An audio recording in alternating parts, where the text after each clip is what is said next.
que tu les as trouvés menteurs, que tu as de la persévérance, que tu as souffert à cause de mon nom et que tu n'étais point lassé. Mais,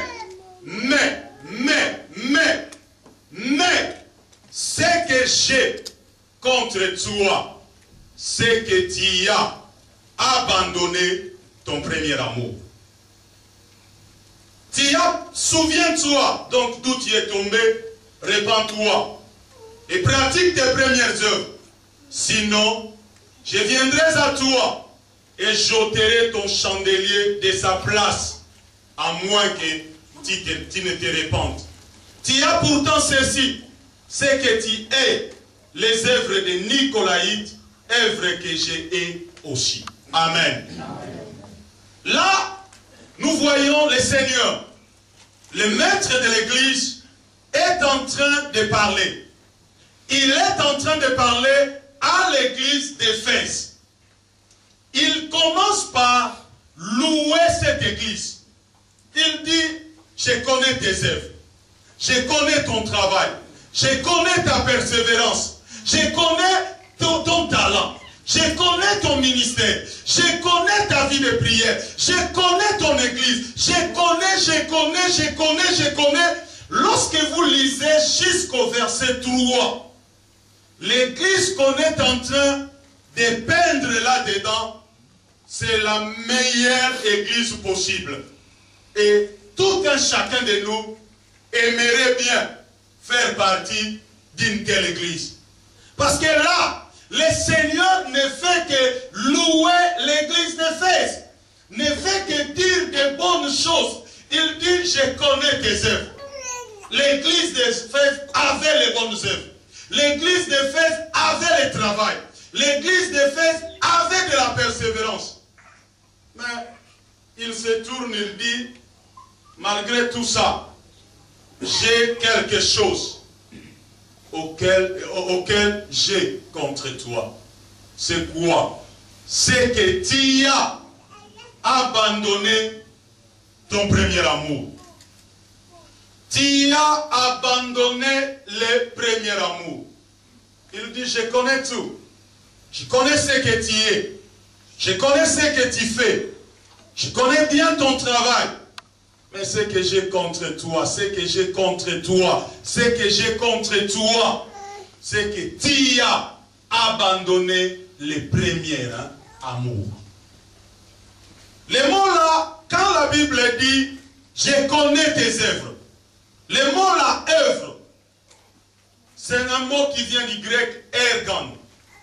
E-R-G-O-N. Pour ceux qui sont en train d'écrire, qui signifie la passion qui brille, qui consume, l'enthousiasme, les zèles qu'on a pour l'accomplissement des objectifs divins. Pas les objectifs personnels.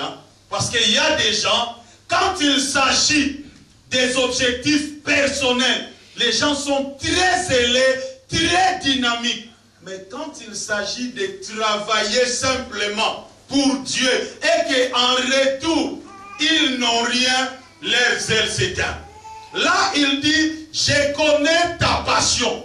Je connais la passion qui brille en toi. Je connais la passion qui te consume. Je connais ton enthousiasme. Je connais les ailes que tu as pour accomplir le but poursuivi. Les ailes que tu as, lorsqu'il y a un but, lorsqu'un but est marqué devant toi, tu es scellé, tu es enthousiasmé. Je connais, il dit je connais. Mais, il dit, mais ce que j'ai contre toi, malgré la passion, malgré l'enthousiasme, malgré tout ça, j'ai quelque chose contre toi. J'ai quelque chose contre toi. Bien-aimé, je vais vous dire une parenthèse. Vous savez, la différence entre les ailes de l'homme et les ailes de Dieu, c'est parce que Dieu a la pleine connaissance. Tu sais pourquoi Dieu ne nous abandonne pas? Pourquoi Dieu ne nous laisse jamais tomber? Pourquoi Dieu ne nous repousse jamais? Parce que Dieu a ce qu'on appelle la pleine connaissance, la pleine compréhension. Nous pouvons être zélés aujourd'hui et changer demain. Mais Dieu ne change pas. Dieu ne change pas. Pourquoi Dieu est patient avec toi? Parce que Dieu sait que malgré que tu es méchant aujourd'hui, demain tu seras un bon garçon. Malgré que tu es méchant aujourd'hui, demain tu seras une bonne fille. Voilà pourquoi Dieu est patient. Parce qu'il a la pleine compréhension. Il dit, je connais tes œuvres. Tes œuvres, je les connais. Il dit encore, je connais ton travail. Et ce mot-là, travail, vient du grec kopos, K-O-P-O-S, qui signifie labeur, l'activité physique ou mentale appliquée à la création de quelque chose. L'activité physique ou mentale qu'on met en place pour créer quelque chose. L'effort qu'on se donne ou qu'on fait pour accomplir l'œuvre. Parce que l'œuvre sans travail ne s'accomplira jamais. Une œuvre sans travail ne s'accomplira jamais. Tu peux avoir la volonté. La bonne volonté ne suffit pas.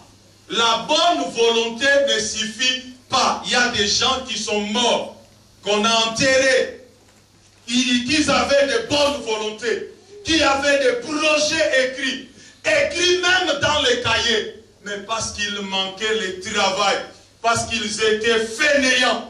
Le fainéantisme les a empêchés d'arriver à l'accomplissement de l'œuvre.